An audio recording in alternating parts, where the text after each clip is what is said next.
Adonai Yahushua, nous te bénissons, nous te rendons gloire en ce matin pour ce privilège. C'est un privilège qui nous est accordé par ta grâce. Nous avons trouvé grâce à tes yeux, pour manier l'épée de l'Esprit, qui est la parole du Seigneur, mais aussi ouvrir les sceaux de cette parole.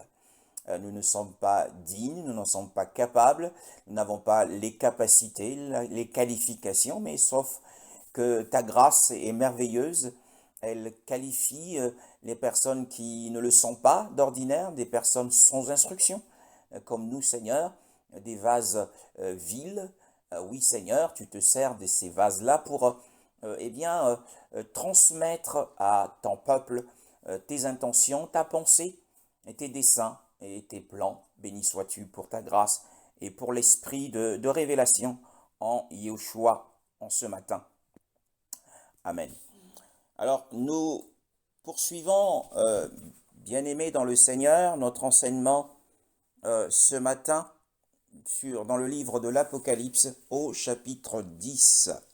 Nous lirons l'intégralité de ce chapitre, qui est un chapitre bien plus qu'intéressant, le chapitre 10 de l'Apocalypse. Et béni soit le Seigneur pour son esprit qui nous accompagne, nous assiste et qui nous conseille, nous guide, nous donne une lumière éclairante sur chaque passage de sa parole. Alors frère Thomas, si tu es à la page dans le livre d'Apocalypse chapitre 10, voudras-tu faire la lecture du 1er au verset 11? Ok, volontiers. Donc, chapitre 10. Oui. Je vis un ange puissant qui descendait du ciel, enveloppé d'une nuée. Au-dessus de sa tête était l'arc-en-ciel, et son visage était comme le soleil, et ses pieds comme des colonnes de feu. Il tenait dans sa main un petit livre ouvert. Il posa son pied droit sur la mer et son pied gauche sur la terre. Et il cria d'une voix forte, comme rugit un lion. Quand il cria, les 7 tonnerres firent entendre leur voix. Et quand les 7 tonnerres eurent fait entendre leur voix, j'allais écrire. Et j'entendis du ciel une voix qui disait, scelle ce qu'ont dit les 7 tonnerres et ne l'écris pas. Et l'ange que je voyais debout sur la mer et sur la terre leva sa main droite vers le ciel, et jura par celui qui vit au siècle des siècles, qui a créé le ciel et les choses qui y sont, la terre et les choses qui y sont, la mer et les choses qui y sont, qu'il n'y aurait plus de temps, mais qu'au jour de la voix du 7e ange, quand il sonnerait de la trompette, le mystère de Dieu s'accomplirait, comme il l'a annoncé à ses serviteurs les prophètes. Et la voix que j'avais entendue du ciel me parla de nouveau et dit, va, prends le livre ouvert dans la main de l'ange qui se tient debout sur la mer et sur la terre. Et j'allai vers l'ange en lui disant de me donner un petit livre. Et il me dit, prends-le et avale-le. Il sera amer à tes entrailles, mais dans ta bouche il sera doux comme du miel. J'ai pris le petit livre de la main de l'ange et je l'avalai.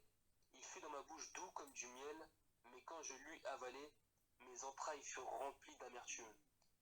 Puis on me dit, il faut que tu prophétises de nouveau sur beaucoup de peuples, de nations, de langues et de rois. Amen. Oui, ce livre est un livre très, très, très intéressant, un livre passionnant. Et la Bible dit, et je vis. Alors, ce passage d'entrée nous parle de la vision du prophète Jean. Et il dit, je vis un autre ange. L'expression un autre ange devra nous mettre sur la voie. Il vit un autre ange, robuste. Il vit un autre ange fort et puissant, dit-il. Dans d'autres versions, il est dit fort et puissant, descendant du ciel. Alors, en réalité, il était témoin de cette descente de cet ange fort et puissant. Descendant du ciel, il était, dit-il, enveloppé. Il avait un manteau d'une nuée. Il était recouvert d'une nuée. Et il décrit dans sa caractéristique, il le décrit comme ayant un arc-en-ciel qui encerclait sa tête, qui auréolait sa tête. Et sa face, dit-il, comme le soleil, et ses pieds comme des colonnes de feu. Waouh! Eh bien, c'est une vision agréable. Puissions-nous être favorisés d'une telle vision céleste, d'un grand ange puissant et fort, dit-il, qui descendait du ciel et qui était, revêtu, environné d'une nuée. Oh, mes frères, eh bien, lorsque nous retournons dans Apocalypse au chapitre 8, eh bien, le verset 3, Apocalypse chapitre 8, 2 pages en arrière, le chapitre 8, le verset 3 nous dit, et un autre ange, en réalité c'est pour distinguer les anges ordinaires de celui-ci. L'expression un autre ange est encore ici employée au chapitre 8, le verset 3, et un autre ange vint et se tint devant l'autel, ayant un encensoir d'or, et on lui donna beaucoup d'encens, afin qu'il fournisse les prières de tous les saints sur l'autel d'or qui est devant le trône. Et cet autre ange, bien-aimé dans le Seigneur, qui est cet autre ange en notre présence, qui est si robuste, qui est si fort, et qui descend avec une grande autorité? La Bible dit au verset 2, il avait dans sa main un petit livre ouvert, et il posa son pied droit sur la mer et le pied gauche sur la terre. Et il cria d'une grande voix, comme rugit un lion. C'était la voix du rugissement d'un lion. Et nous avons des différences de tonalité.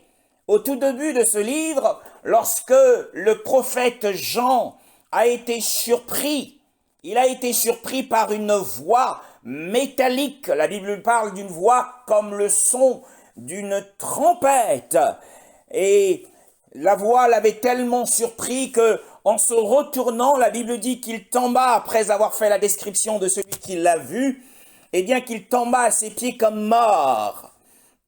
Et quelque part dans la continuité de la première vision d'Apocalypse chapitre 1, il dit que sa voix est également semblable à des grandes eaux. Donc on a des tonalités de voix semblables au son de la trompette, c'est-à-dire une voix métallique, au son des grandes eaux, une voix majestueuse. Et là, on a le rugissement d'un lion. Eh bien, ces différences de tonalité expriment les sentiments de cet être. Eh bien, cet être, cet autre ange, n'est autre que Yehoshua HaMashiach, bien-aimé dans le Seigneur. C'est Yehoshua HaMashiach qui, ici, prend le titre d'un autre ange. Il est appelé dans l'Ancienne Alliance l'ange de l'Alliance, qui est apparu notamment à Agar lorsqu'elle s'enfuyait loin de sa maîtresse Sarah, mais qui est aussi apparu à Abraham sur le mont Morija, alors qu'Abraham était sur le point de sacrifier Isaac, son fils. Eh bien, c'est ici l'ange de l'Alliance, un autre ange puissant. Eh bien, pourquoi descend-il avec force? Il descend en force, il descend avec autorité, bien-aimé dans le Seigneur, et du ciel. C'est un autre ange qui descend du ciel. Remarquez, la Bible dit lorsqu'il descend, il descend en force, avec puissance, c'est-à-dire autorité, et que premièrement, dans la description de sa caractéristique, il est revêtu. Il est habillé, il est enveloppé et il est environné, bien-aimé dans le Seigneur, d'une nuée. Waouh! Il est environné d'une nuée. Eh bien, cet acte de la descente de cet autre ange s'effectue lorsque on considère le chapitre précédent, le chapitre 9. Hein, voyez-vous, le chapitre 9, lorsque nous l'avons lu, nous avons vu la Bible au premier verset, la Bible dit « Et le cinquième ange sonna de la trompette, et je vis une étoile qui tomba du ciel. » Non, l'autre ange n'est pas tombé du ciel, mais il est descendu. Il était robuste et puissant. Sa descente était bien contrôlée. Mais cette étoile est tombée contre son gré. Cette étoile qui est tombée du ciel sur la terre, et la clé du puits de l'abîme lui fut donnée, eh bien cette étoile n'est autre que Lucifer. Hein, Lucifer qui signifie l'étoile du matin. L'étoile brillante n'est autre que Satan, hein, qui ici, dans ce passage, se déguise en ange de lumière. Une étoile, c'est un astre brillant. Et là, il se déguise en ange de lumière. Eh bien, il descend. Il ne descend pas de son gré, mais il descend parce qu'il a été défait, parce qu'il a été battu par, eh bien, l'archange Michael dans le ciel, puisque les détails de la bataille seront, eh bien, livrés au chapitre 12 de ce livre. Eh bien, cette étoile est tombée. Mais lorsque nous arrivons au chapitre 10, nous voyons qu'un autre ange robuste et puissant descend. Alors il descend après la défaite de Satan. La voie est libre, il a envoyé son ange, Michael, avec sa puissance. Yahushua a envoyé son ange, Michael, avec sa puissance, pour combattre Satan et son armée. Eh bien, pour libérer le passage, eh bien, parce que Satan et son armée habitent le deuxième ciel. Hein? C'est pour rappeler aux croyants chrétiens que, eh bien, Satan n'est pas en enfer. Et Satan, le lieu d'habitation de Satan, ce n'est pas l'enfer. Le lieu d'habitation de Satan, c'est le lieu céleste, comme le dit Éphésiens chapitre 6 et le verset 12, c'est-à-dire le deuxième ciel. Hein, c'est là qu'il y a les dominations, les principautés du monde des ténèbres. Hein, mais ils seront chassés de ces lieux lorsque nous arriverons à cette période de l'histoire de l'humanité. Nous n'y sommes pas encore. Nous n'y sommes pas encore, mais nous sommes ici actuellement dans une étude prophétique des événements qui arrivent bientôt. Mais en ce qui concerne la situation actuelle du monde, nous sommes à l'orée, bien-aimés dans le Seigneur. Nous sommes pas très loin du sixième sceau. Attention, nous ne sommes pas très loin du sixième sceau. Le sixième sceau marquera une période eh bien, de la grande épreuve de la terre qu'a annoncé le Seigneur dans Apocalypse 3, le verset 10. Eh bien, il éprouvera les habitants de la terre par un très grand tremblement de terre. Ce sera l'un des plus grands tremblements de terre qui se produira sur la terre. C'est au chapitre après le brisement du sixième sceau.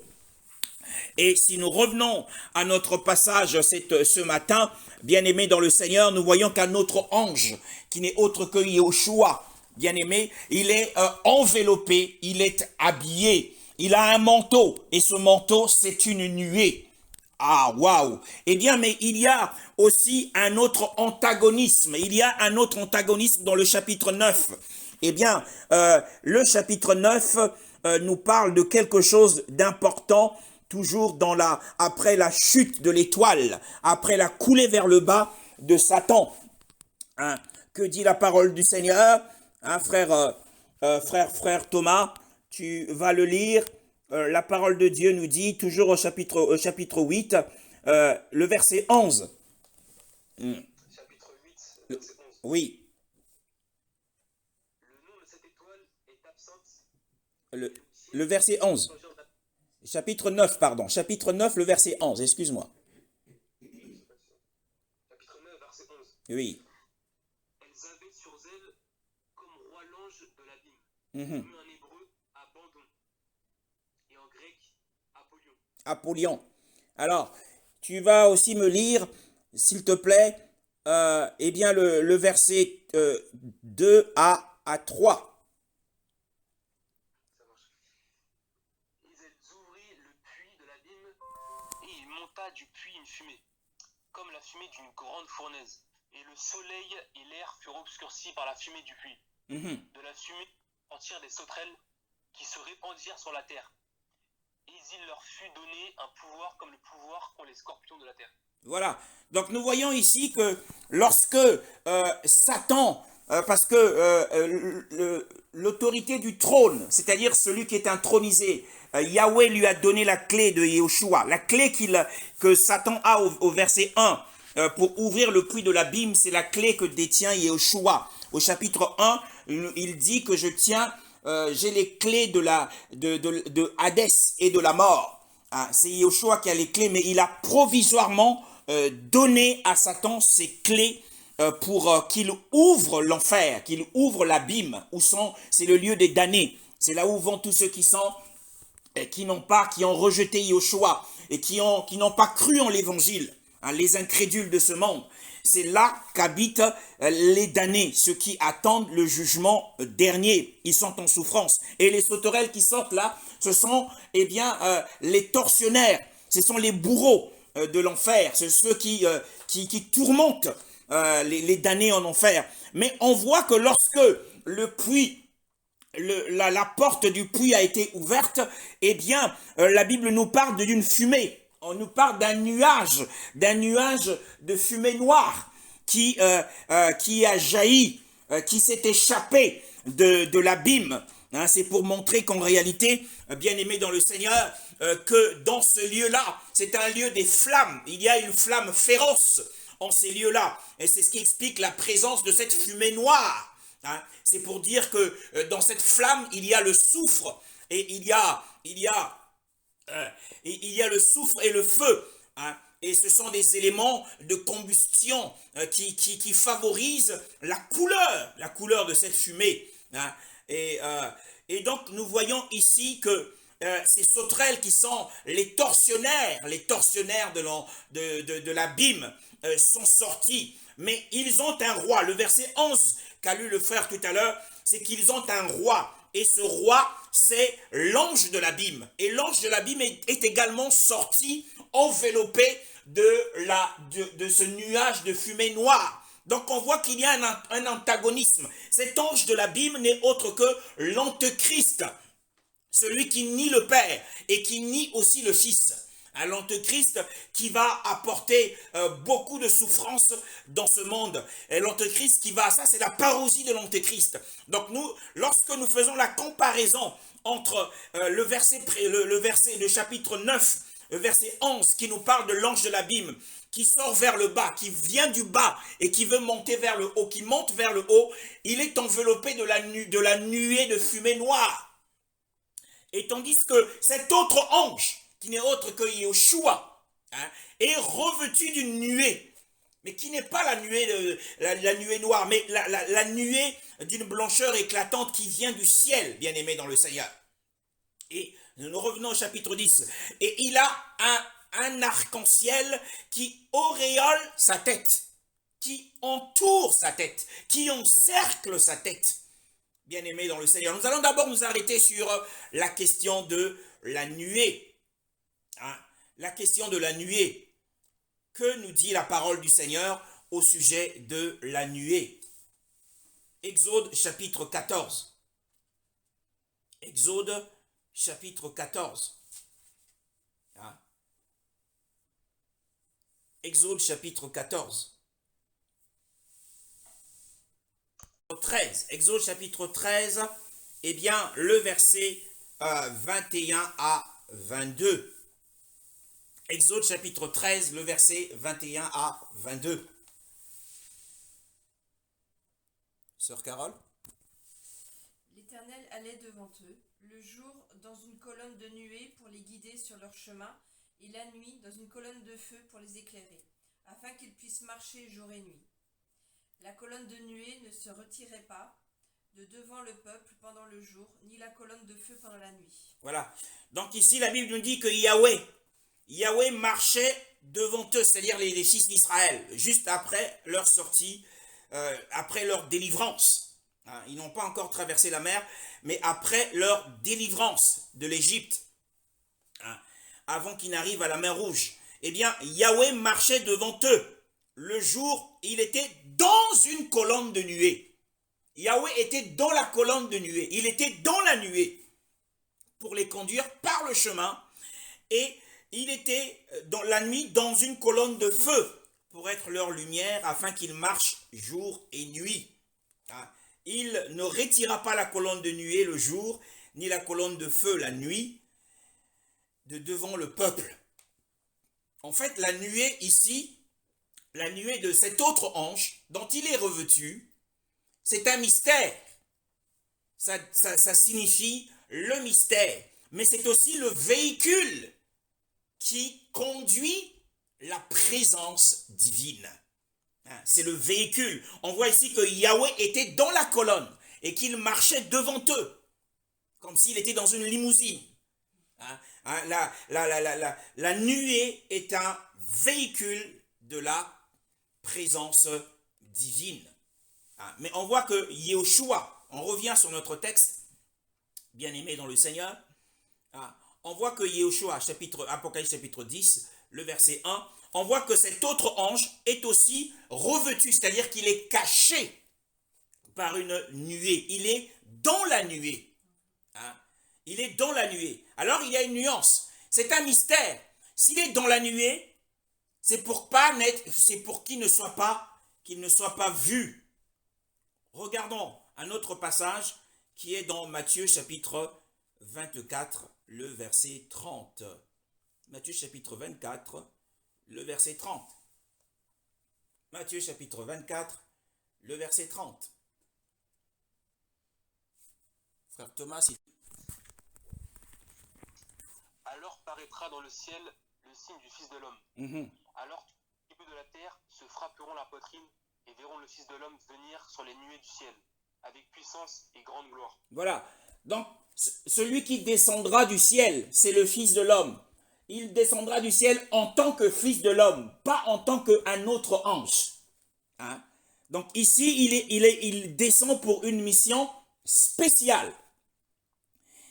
Parce que la Bible dit qu'il descendra, dans le texte qu'a lu le frère, il descendra, il sera sur les nuées. Alors qu'ici, comme dans Exode que nous avons lu tout à l'heure, Yahweh était dans la nuée. Et ici, il est dans la nuée. C'est-à-dire qu'il est revêtu de la nuée. Il est enveloppé. Il est caché par la nuée. Sauf que dans la vision, le prophète Jean parvient à percer la nuée et à voir qui est cet autre ange et ce qui le qualifie, l'identifie et le caractérise. Et il était revêtu de la nuée, bien-aimé dans le Seigneur. Il était revêtu de la nuée. Nous revenons dans notre texte d'Apocalypse chapitre 10. Apocalypse chapitre 10, le verset 1. Il était revêtu de cette nuée. Et la Bible dit également qu'il avait un arc-en-ciel qui éroyolait sa tête. Quel est cet arc-en-ciel? Eh bien, lorsque nous retournons au chapitre 4 que nous avons déjà couvert, Apocalypse chapitre 4, le verset 3, frère Thomas, Apocalypse chapitre 4, le verset 3. Apocalypse chapitre 4, le verset 3. Que dit la parole? Celui qui était assis avait l'aspect d'une pierre de jaspe et de sardoine. Et le trône était environné d'un arc-en-ciel semblable à de l'émeraude. Voilà. Le trône était environné d'un arc-en-ciel d'une apparence semblable à de l'émeraude. L'émeraude, c'est une pierre précieuse qui est de couleur verte. Alors, nous voyons en fait que cet arc-en-ciel qui environnait le trône n'est plus en fait sur le trône, mais il est sur la tête de cet autre ange. Qu'est-ce que cela signifie? Il n'est plus sur le trône. Sachez que si l'arc-en-ciel n'est plus sur le trône, c'est quelque chose de très grave. C'est quelque chose de très grave. Eh bien, pour comprendre ce que signifie l'arc-en-ciel, il faut retourner dans la Genèse. Genèse, chapitre 9. Le livre de la Genèse, au chapitre 9. Hein. Genèse, chapitre 9. Le verset 13. Je vais chercher les lunettes. Dans la chambre.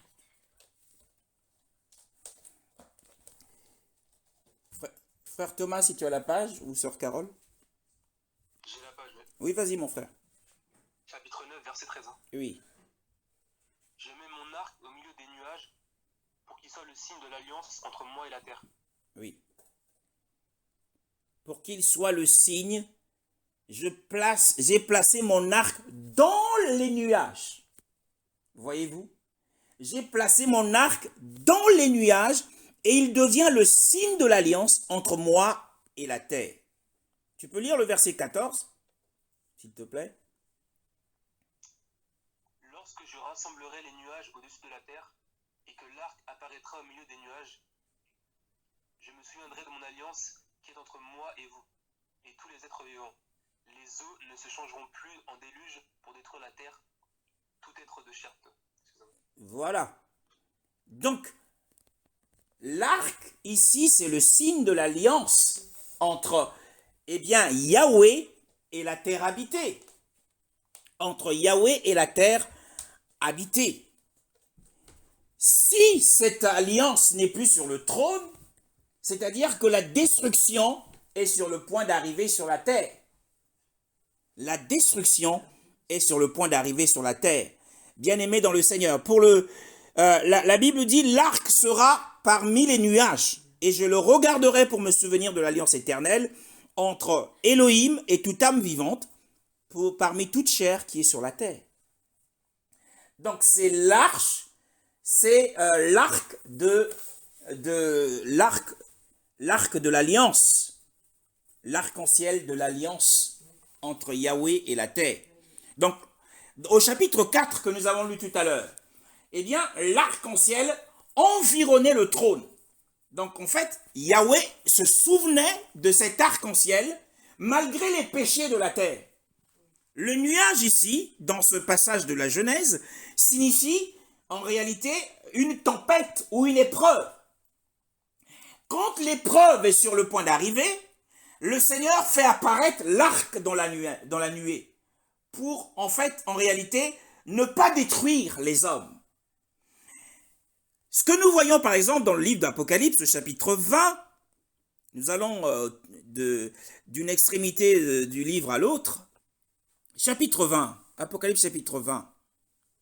Apocalypse chapitre 20 nous parle le verset 11, nous parle du jugement dernier, bien-aimé dans le Seigneur. Le verset 11. Le verset 11. Que dit le Apocalypse chapitre 20, le verset 11? Sœur Carole. Je vis alors un grand trône blanc et celui qui y était assis. La terre et le ciel s'enfuirent loin de lui et l'on ne trouva plus de place pour eux. Voilà, on nous parle d'un grand trône blanc et il n'y a pas d'arc-en-ciel autour. Et parce qu'il n'y a pas d'arc-en-ciel autour, le ciel et la terre ont été détruits. Le ciel et la terre s'enfuirent devant sa face. C'est la destruction de la terre, c'est la destruction du ciel. Mais tant que l'arc-en-ciel sera sur le trône, la terre ne sera pas détruite.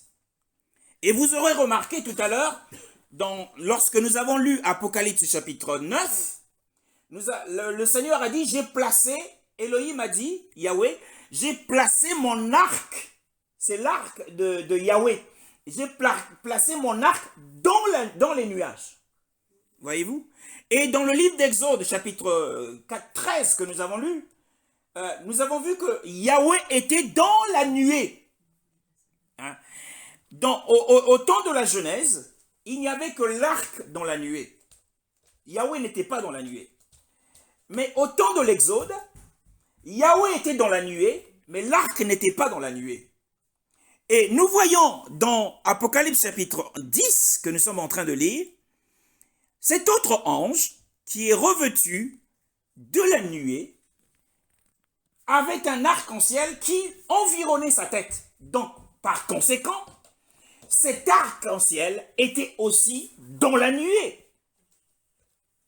Donc, on a une différence. C'est que, d'une part, on avait l'arc uniquement dans la nuée. Ensuite, on a eu Yahweh uniquement dans la nuée. Mais ici, on a les deux dans la nuée. On a à la fois, on a à la fois un autre ange qui n'est autre que Yahweh lui-même, et on a, l'arc qui, en réalité, signifie, qui est le symbole de la miséricorde du Seigneur. Quand le Seigneur pense à juger la terre et qu'il regarde à l'arc, eh bien, il se souvient de son alliance, l'alliance qu'il a faite avec Noé. C'est une alliance de miséricorde. C'est-à-dire qu'il ne détruira plus la terre par le déluge. Qu'il fera miséricorde à la terre. Donc on voit que la descente de cet autre ange s'effectue. Il vient pour quelque chose, pour un but, bien-aimé dans le Seigneur. Nous allons le voir au fur et à mesure. Il vient pour un but, mais dans ce but, il descend avec l'arc-en-ciel qui est autour du trône. Il est le représentant du trône. Il descend avec cet arc-en-ciel et dans le but qu'il doit accomplir, il doit aussi se souvenir de sa miséricorde. C'est pour ça que l'arc est autour de sa tête. En fait, la tête ici signifie le but. Il a un but à atteindre. Mais il a autour de lui un arc-en-ciel pour lui dire, dans le but que tu as à atteindre, souviens-toi de ta miséricorde. Parce que le but pour lequel Yeshua descend ici après la chute de Satan, Satan est descendu sur la terre comme une étoile, il est tombé sur la terre comme une étoile, mais nous lirons plus tard au chapitre 12 qu'il est animé d'une grande colère, sachant qu'il a très peu de temps. C'est-à-dire qu'il va faire des destructions, il va collaborer avec l'ange de l'abîme qui est l'Antéchrist. L'Antéchrist ça sera une autre incarnation, parce qu'il y a plusieurs incarnations sur la terre, et l'ange de l'abîme va incarner un corps, le corps de Néron, un ancien César qui avait persécuté l'Église, et c'est ce César qui va rétablir l'Empire romain sur la terre, va entrer en collaboration avec Satan pour détruire les hommes. Mais ici, Yeshua, qui était autre ange, a autour de sa tête, dans le but qu'il a à atteindre, un arc-en-ciel pour se souvenir de sa miséricorde. Et la Bible dit, bien-aimé dans le Seigneur, donc on voit que l'arc-en-ciel qui était sur le trône est finalement sur la tête de ce représentant du trône. Et sa face, bien-aimé, Apocalypse 10, le verset 1, et sa face comme le soleil. Oh, bien-aimé dans le Seigneur, c'est merveilleux. Le chapitre 17 de l'évangile de Matthieu. Chapitre 17 de l'évangile de Matthieu. Chapitre 17. Le verset 1 à 2. Frère Thomas, si tu es à la page. Matthieu chapitre 17, Matthieu chapitre 17, le verset 1 à 2. Matthieu chapitre 17. Ok, je l'ai. Oui. De 1 à 2. Oui. 6 jours après, Jésus prend avec lui Pierre, Jacques et Jean son frère, et il les amène à l'écart, sur une autre montagne, sur une haute montagne. Il fut transfiguré devant eux, son visage devint brillant comme le soleil et ses vêtements blancs comme la lumière. Voilà. Donc ici, en réalité, il leur a donné un aperçu. Il a choisi 3 de ses proches. Il a choisi Pétros, il a choisi Jacob et il a choisi Johannan, Jean, le prophète Jean qui justement nous rend compte de la vision. Hein. Et il les emmène à l'écart, en retraite spirituelle, sur une très haute montagne. Le Seigneur aimait se retirer sur les montagnes pour aller chercher la face de son Père. Et là, c'était dans le but de leur donner un aperçu de ce qu'il sera dans le royaume de 1000 ans. Puisqu'il y a un royaume de 1000 ans qui va descendre sur la terre très bientôt, avant qu'il descendra après l'enlèvement des saints vainqueurs. Et nous aurons l'occasion de développer ce sujet dans ce livre d'Apocalypse, qui est un livre très passionnant, très passionnant. Et la Bible dit qu'il fut transfiguré. C'est l'aperçu de l'identité qui est cachée de Yahushua. C'est son identité cachée qu'il révèle à ses amis les plus proches. Pas à tout le monde, pas aux autres, mais à 3 qu'il avait choisis parmi les proches. Et il fut transfiguré en leur présence. La Bible dit que son visage a rayonné, a resplendi comme le soleil.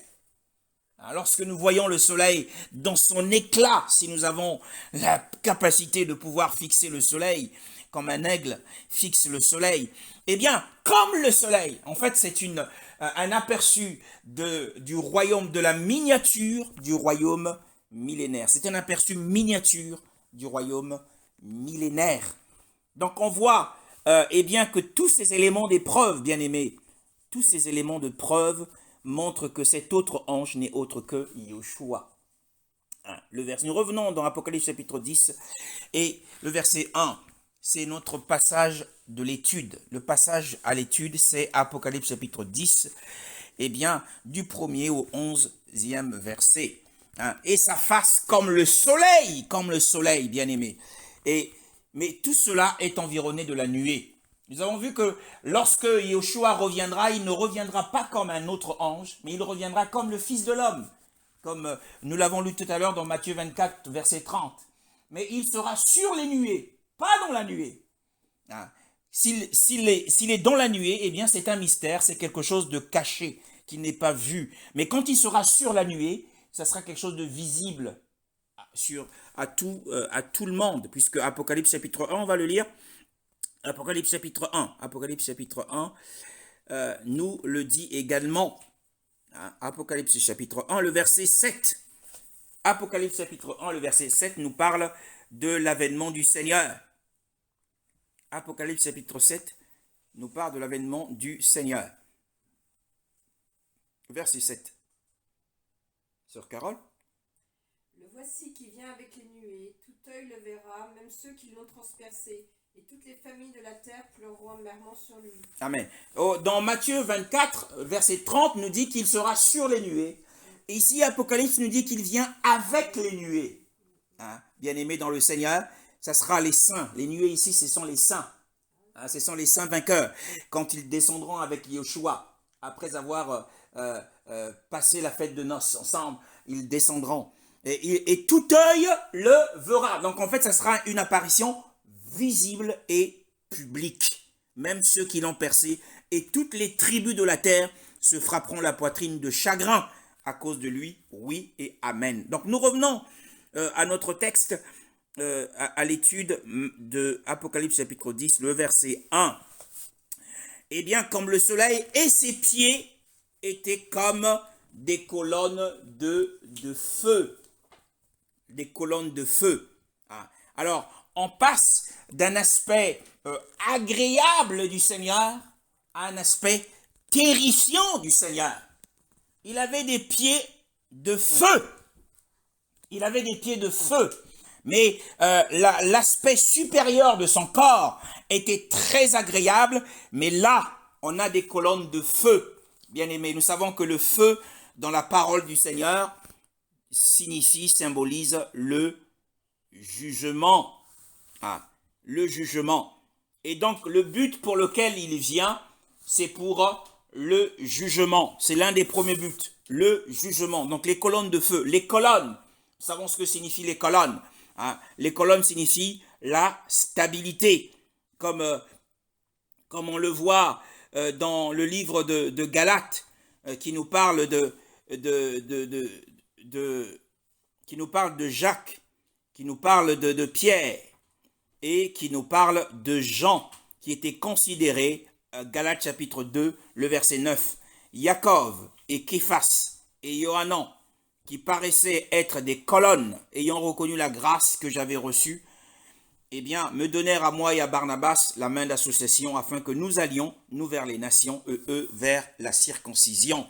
Donc les colonnes, ici, c'est des appuis, des piliers de l'Église. Donc en fait, ses jambes sont des piliers du nouveau temple, du nouveau royaume. Le royaume qu'il va instaurer aura 2 colonnes. Et ces colonnes, ce sont ses pieds. Nous revenons sur notre texte à l'étude de l'Apocalypse chapitre 10. Nous voyons que ces colonnes de feu ici, le feu dans toute la parole de Dieu, représente le jugement. Et la Bible dit, il avait dans sa main un petit livre ouvert. Le verset 2 d'Apocalypse chapitre 10, il avait dans sa main un petit livre ouvert. Alors, d'où vient ce petit livre, bien-aimé dans le Seigneur? D'où vient ce petit livre? Eh bien, il faut retourner au chapitre 5 et au verset 7. Apocalypse chapitre 5, le verset 7. Apocalypse chapitre 5, le verset 7. Bien-aimé dans le Seigneur, frère Thomas, si tu as la page. Apocalypse chapitre 5, le verset 7. Il vint et il prit le livre de la main droite de celui qui était assis sur le trône. Le verset 2. Tu peux aussi lire le verset 2. Le premier verset au verset 2. Au verset 3. Puis je vis dans la main droite de celui qui était assis sur le trône un livre écrit en dedans et en dehors, scellé de 7 sceaux. Et je vis un ange puissant qui crie d'une voix forte, qui est digne d'ouvrir le livre et d'en rompre les sceaux. Et personne dans le ciel, ni sur la terre, ni sous la terre, ne put ouvrir le livre, ni le regarder. Ouais, tu peux continuer, c'est très intéressant jusqu'au verset 7. Et je pleurais beaucoup de ce que personne ne fut trouvé digne d'ouvrir le livre, ni de le regarder. Et l'un des vieillards me dit, ne pleure point, voici le lion de la tribu de Juda, le rejeton de David, a vaincu pour ouvrir le livre et ses 7 sceaux. Et je vis, au milieu du trône, des 4 êtres vivants, et au milieu des vieillards. Un agneau qui était là, comme immolé, il avait 7 cornes et 7 yeux, qui sont les 7 esprits de Dieu, envoyés par toute la terre. Et il vint, et il prit le livre dans la main droite de celui qui était assis sur le trône. Voilà, donc là, l'identité qu'avait cet autre ange dans cette séquence de la parole du Seigneur, il avait l'identité d'un agneau comme immolé. Tout est symbolique. Nous avons déjà couvert ces différents passages dans une de nos études précédentes. Et la Bible dit qu'au verset 7, il vint et prit le livre de la main droite de celui qui était assis sur le trône. Or, dans ce passage, il n'est pas dit si ce livre était grand ou si ce livre était petit. Maintenant, lorsque nous arrivons au chapitre 10, qui est le chapitre à l'étude, et nous voyons que cet autre ange avait un petit livre ouvert. Sachez que lorsqu'il a pris le livre de la main de celui qui était intronisé, ce livre était scellé de 7 sceaux. Et après le brisement de chaque sceau, nous avons déjà couvert les 7 sceaux qui ont été brisés. En ce moment, ce livre est ouvert. Voyez-vous, une grande partie de ce livre a déjà été découvert, donc à travers les 7 sceaux que nous avons étudiés. Et ce petit livre, finalement, il lui reste qu'un petit livre. Pourquoi petit livre? Parce que petit livre signifie la dernière partie de la prophétie qui sera livrée à partir du chapitre 12, jusqu'au chapitre 22. Et il avait ce petit livre dans la main. C'est le livre de l'économie, c'est le livre du plan d'Élohim pour l'humanité. Donc les 7 sceaux également décrivent les événements qui surviennent sur la terre. Et nous inviterons nos auditeurs à pouvoir visiter le site Yehoshua, le pain de vie, pour connaître quels sont ces événements, ce qui sont décrits dans les différents sceaux de sa parole. Et la Bible dit, la Bible dit, verset 2 de Apocalypse chapitre 10, et il avait dans sa main un petit livre ouvert, et il posa son pied droit sur la mer et le pied gauche sur la terre. Donc, on comprend à travers cette attitude du Seigneur, qui pose son pied droit sur la mer et son pied gauche sur la terre, nous comprenons quel est le but pour lequel il descend. Premièrement, on va le lire dans le livre de Deutéronome. Deutéronome le chapitre 11 et le verset 24. Deutéronome chapitre 11, le verset 24. Deutéronome chapitre 11, le verset 24. Que nous dit la parole du Seigneur? Frère Thomas, si tu as la page. J'ai la page. Oui. Tout lieu que foulera la plante de vos pieds vous appartiendra. Votre territoire s'étendra depuis le désert et le Liban, depuis le fleuve l'Euphrate jusqu'à la Méditerranée. Voilà. Ici, il est dit, tout lieu que foulera la plante de votre pied sera à vous. Donc, en réalité, cet autre ange est descendu du ciel pour revendiquer la terre à Elohim, la terre à Dieu. Il est venu pour prendre possession de la terre. Mais comment vient-il prendre possession de la terre? Puisque dans la description de la vision, il est dit que cet autre ange était robuste et puissant. En réalité, il est venu pour prendre possession de la terre par la force, par la puissance. C'est pour ça qu'il est décrit qu'il était un ange puissant. En fait, il allait prendre autorité. Hein? Tout lieu que foulera la plante de votre pied sera à vous. Un autre passage, c'est celui de la Genèse, chapitre 14, qui nous parle d'un épisode qui implique Melchisédek. Le verset 17, Genèse chapitre 14, le verset 17 à 19. Chapitre 14, le verset 17 à 19.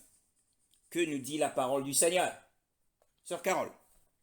Lorsqu'Abraham revint de sa victoire sur Kédor-Laomer et sur les rois qui étaient ses alliés, le roi de Sodome sortit à sa rencontre dans la vallée de Chavé, c'est-à-dire la vallée du roi. Melchisédek, roi de Salem, fit apporter du pain et du vin. Il était prêtre du Dieu Très-Haut. Il bénit Abraham en disant qu'Abraham soit béni par le Dieu Très-Haut, le maître du ciel et de la terre. Oui, dans ma version, il est dit, eh bien, il le bénit et dit, béni soit Abraham par El Elion, possesseur du ciel et de la terre. Oui, donc Yeshua, en tant qu'autre ange, descend du ciel pour prendre possession de la terre, mais cette fois-ci avec la manière, avec l'autorité. Hein. Les hommes ont commis des péchés, Satan est descendu, est tombé du ciel sur la terre avec une grande colère et Yeshua descend avec une puissance incommensurable. Chapitre 10, nous revenons à notre texte à l'étude. Eh bien, il descend et il pose son pied droit sur la mer. Hein. Il pose son pied droit sur la mer. Et il pose également son pied gauche sur la terre. Alors vous savez que la mer dans la parole de Dieu,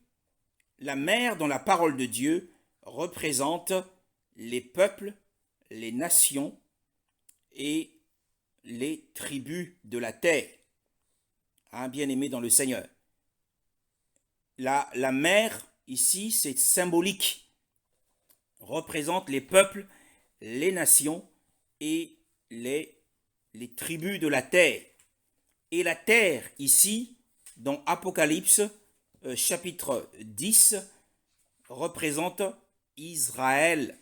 Dans l'Ancienne Alliance, mes frères, dans l'Ancienne Alliance, Israël est toujours représenté comme étant de la terre. Quand on parle de la terre, on parle toujours d'Israël. Donc ici, le Seigneur vient prendre possession, mais comment prend-il possession? Eh bien, c'est en jugeant. Hein, il vient avec puissance. Il vient avec puissance pour prendre possession. Alors, nous continuons notre enseignement. Apocalypse chapitre 10. Apocalypse chapitre 10. Et il posa son pied droit sur la mer et le pied gauche sur la terre. Et la Bible dit il cria d'une grande voix, comme rugit un lion. Comme rugit un lion. Hein. Et pour savoir pourquoi est-ce que le Seigneur ici pousse un cri, et ce cri, c'est le rugissement du lion. Et Ésaïe, chapitre 31. Ésaïe, chapitre 31. Le verset 3, le verset 4. Le verset 4, Ésaïe, chapitre 31, le verset 4. Ésaïe, chapitre 31, le verset 4.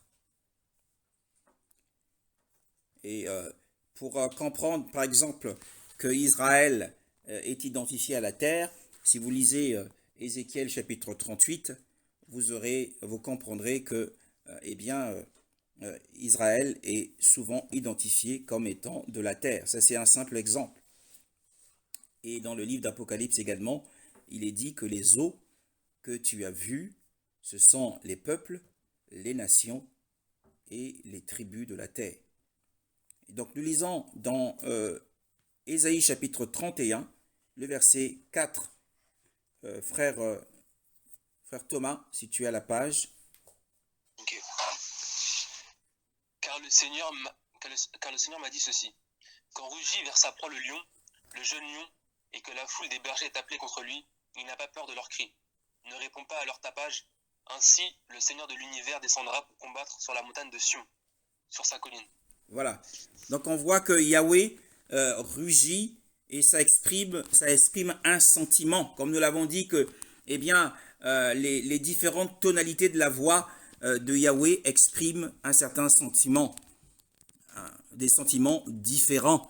Nous lisons également dans Jérémie au chapitre 24, le verset 29 à 31. 29 à 31. Jérémie, chapitre 24.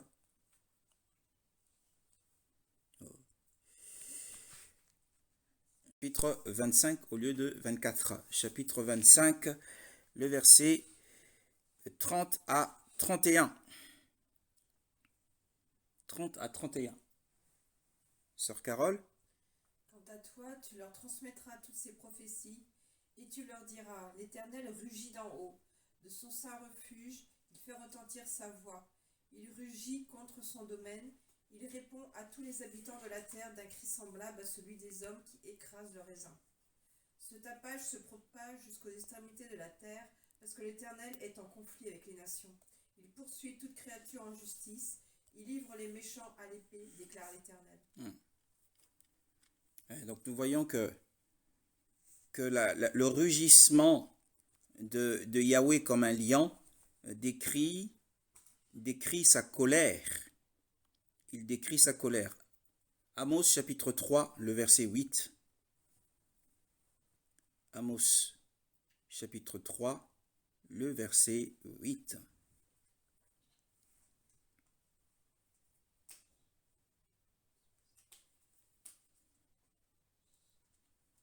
Amos chapitre 3, le verset 8.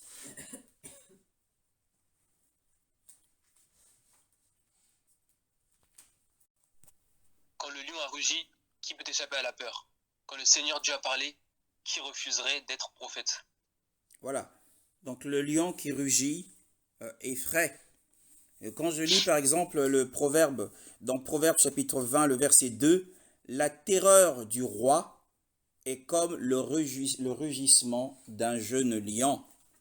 Celui qui se met en colère contre lui pêche contre son âme. Proverbe chapitre 20, le verset 2, la terreur du roi. Et ici, l'autre ange vient prendre possession de la terre, parce qu'il est le roi de la terre. Et c'est aussi pour exprimer sa colère. Donc il y a un jugement, bien-aimé. Les pieds de cet autre ange décrivent le jugement. Mais ce jugement est atténué par l'arc-en-ciel. D'abord le jugement. Allô? Oui. D'abord le jugement. ensuite, d'abord le jugement et ensuite la miséricorde. Puisque les pieds descendent et touchent d'abord la terre, et ensuite il exercera sa miséricorde. Il va d'abord juger, puisque pourquoi juge-t-il? Pourquoi est-ce que Yeshua descend ici comme un autre ange pour juger la terre? Eh bien parce que lorsque nous avons lu, nous avons fait l'étude d'Apocalypse chapitre 9, bien-aimés dans le Seigneur, lorsque nous avons fait l'étude de l'Apocalypse chapitre 9, le verset 21 nous dit ceci: et ils ne se repentirent pas de leur meurtre, ni de leur sorcellerie, ni de leurs relations sexuelles illicites, ni de leur vol. Les appels à la repentance, les jugements sont des appels à la repentance. Mais les hommes ont refusé les appels à la miséricorde. Alors Yeshua descend ici comme un autre ange, avec des pieds de feu, qui sont des pieds de jugement, et il prend possession par la puissance, puisqu'il est un ange robuste et puissant. Il prend possession de la terre, qui représente Israël, et la mer, qui représente les nations. Pour le savoir que la mer représente les nations, c'est dans Apocalypse chapitre 17, le verset 15. Apocalypse chapitre 17, le verset 15. Si le frère Thomas est à la page, Apocalypse chapitre 17, le verset 15, nous dit ce que représentent les eaux de la mer, par exemple. J'ai la page. Oui, vas-y, mon frère.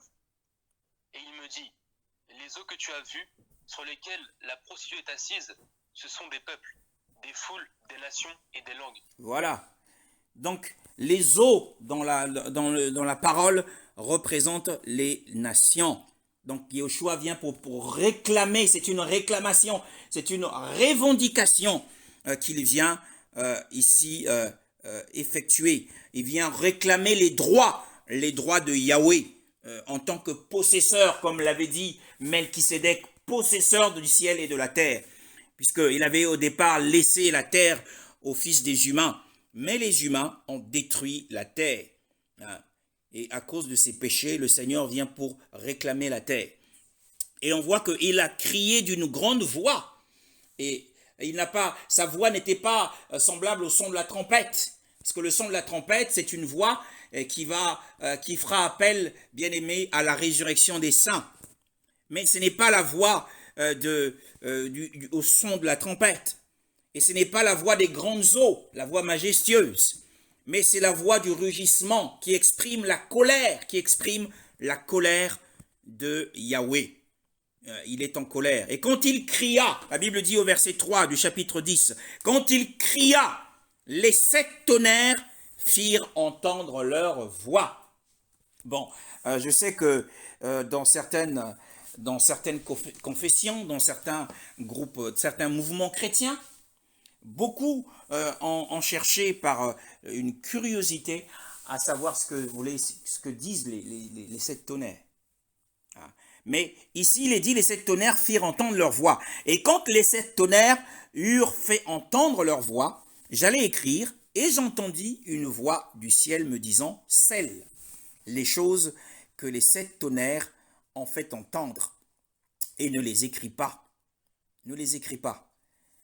Et l'ange que je voyais debout sur la mer et sur la terre leva sa main vers le ciel. Nous lirons ce passage une autre fois. Et je sens qu'on ne pourra pas ici épuiser toute la révélation qu'il y a dans ce chapitre entier. Nous lirons ça une prochaine fois. Nous continuerons l'étude. Mais les 7 tonnerres ici, le chiffre 7, c'est le chiffre de la plénitude, bien-aimé dans le Seigneur. C'est le chiffre de la plénitude. Lorsque nous retournons au chapitre 5, non, au chapitre 4, le chapitre 4, bien-aimé, que nous avons lu aussi, qui nous a montré le trône. Le chapitre 4 de l'Apocalypse nous a montré le trône et de ce que l'environnait. Le trône était environné de l'arc-en-ciel. Actuellement, le trône est environné d'un arc-en-ciel. Encore une fois, l'arc-en-ciel, c'est le signe de l'alliance de la miséricorde. pour ne pas détruire la terre. Le Seigneur se souviendra toujours. Et quand l'arc-en-ciel n'est plus sur le trône, eh bien, c'est la destruction complète de la terre. Donc Yahushua, dans son voyage vers la terre, en tant qu'autre ange, il se revêt de cet arc-en-ciel pour qu'il se souvienne de sa miséricorde quand il juge la terre, parce qu'il descend avec des colonnes, des pieds semblables à des colonnes de feu. Et nous voyons au verset 5, et du trône sortent des éclairs, des tonnerres et des voix. Donc on voit que c'est différencié. Les voix sont séparées des tonnerres. Dans ce chapitre, les voix sont séparées du retentissement ou de l'intonation forte et effrayante des tonnerres. Mais au chapitre 10, il n'y a pas de séparation. Et au chapitre 10, les 7 tonnerres ont fait entendre leur voix. Les voix étaient dans les 7 tonnerres. Et nous savons que le chiffre 7 dans la Bible représente ou caractérise la plénitude. Et la voix de tonnerre, c'est toujours une voix de jugement. Souvenez-vous, lorsque Yahweh est descendu sur le mont Sinaï. Il y eut des tremblements, il y eut des tonnerres et le peuple était effrayé. C'est sous la Torah, c'était la dispensation du jugement. Donc les 7 tonnerres ici symbolisent la plénitude de la colère d'Élohim, la plénitude de la colère d'Élohim. Mais il ne nous a pas été permis, vous voyez, pour le Seigneur, ce qui est écrit, c'est ce qui est révélé. Mais généralement, les chrétiens ont du mal à entrer dans le livre d'Apocalypse. Ils trouvent ça trop compliqué. Ils ont du mal à comprendre ce livre. Mais pour le Seigneur, au vu du Seigneur, ce qui est écrit, c'est ce qui est révélé. Ce qui n'est pas écrit, c'est ce qui est caché. Parce qu'il dit au prophète ici, alors que le prophète est ici sur le point d'écrire ce qu'il avait entendu. Nous ne savons pas ce qui avait été dit, mais nous le saurons lorsque nous rencontrerons le prophète Jean dans Hadès, dans le paradis d'Abraham, lorsque nous le rencontrerons et nous pourrons lui poser la question, puisque lui, il avait entendu ce que les voix des tonnerres avaient exprimé, mais au moment où il allait les écrire, eh bien, une voix est venue du ciel lui disant, ne le fais pas, celles les choses que les 7 tonnerres ont fait entendre, ne les écris pas. Donc pour le Seigneur, ce qui n'est pas écrit, c'est ce qui n'est pas révélé. Ce qui est écrit, c'est ce qui est révélé. Donc ce qui n'est pas écrit, n'est pas pour nous aujourd'hui, n'est pas nécessaire.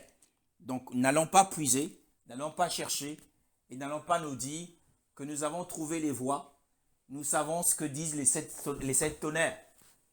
N'allons pas au-delà des Écritures, bien-aimés dans le Seigneur. Eh bien, nous voyons la majesté du roi Yahushua qui vient revendiquer la terre, qui vient revendiquer les nations, la mer, les eaux. Et nous voyons aussi Yahushua dans Matthieu chapitre 14. Nous l'avons vu aussi faire cette démonstration au chapitre 14. Souvenez-vous de cet épisode de Yahushua, Matthieu chapitre 14. Et le verset, le verset 24 à 26 ou à 27, bien-aimé dans le Seigneur. Frère Thomas, si tu peux lire Matthieu chapitre 14, le verset 24 à 27. Ok. La barque était déjà à une bonne distance de la terre. Elle était abattue par les vagues, car le vent était contraire. Vers la fin de la nuit, Jésus vint vers eux en marchant sur la mer. En le voyant marcher sur la mer, les disciples furent bouleversés. Ils dirent, c'est un fantôme. Pris de peur, ils se mirent à crier. Mais aussitôt Jésus leur parla, confiance, c'est moi, n'ayez pas peur. Voilà, n'ayez pas peur. Et on voit que tous ces éléments d'épreuve montrent que cet autre ange n'est autre que Yahushua. Ici, lorsqu'il était dans la chair, il était avant de passer à la croix, on le voit ici marchant sur les eaux. Il a marché sur la mer. Et dans ce livre d'Apocalypse, nous le voyons poser son pied droit sur la mer aussi. Mais nous avons compris que c'est aussi symbolique mais ça a aussi un sens littéral. Nous le verrons lorsque nous poursuivrons cette étude. Mais à savoir que la mer aussi, dans la mer, il y a l'abîme. Et c'est le lieu où il y a les démons. Hein, les démons sont dans l'abîme. Donc Yahushua ici, eh bien, montre son autorité sur les puissances maléfiques.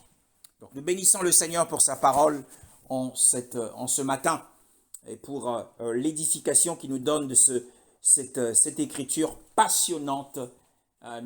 Combien chacun aimerait être favorisé par une telle vision d'un autre ange puissant et dont le visage rayonne comme le soleil et qui est revêtu d'un manteau.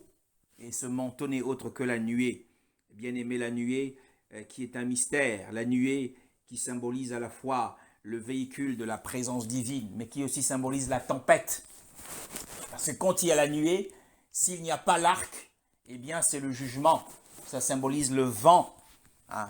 Eh bien, quand Yahushua dit, lorsque vous voyez un nuage se lever vers l'Occident, vous savez que la pluie va tomber. Hein. Yahushua a dit encore plus loin qu'une maison bâtie sur le roc tiendra parce que viendront les intempéries, les pluies, les torrents, les vents, mais la maison tiendra bon. C'est dans Matthieu chapitre 7 qui nous parle de cet épisode. Et donc, nous avons été... le Seigneur nous a ouvert sa parole à travers toutes ces images. Le revêtement, eh bien, l'arc-en-ciel qui était sur le trône, qui est finalement autour de lui, qui auréole sa tête. Nous avons la nuée, nous avons compris que Yahweh était dans la nuée au temps de l'Exode, et l'arc était dans la nuée au temps de Noé, mais ici nous avons à la fois l'arc et la présence de Yahweh dans la nuée. Que le Seigneur nous bénisse au nom de Yeshua. Amen.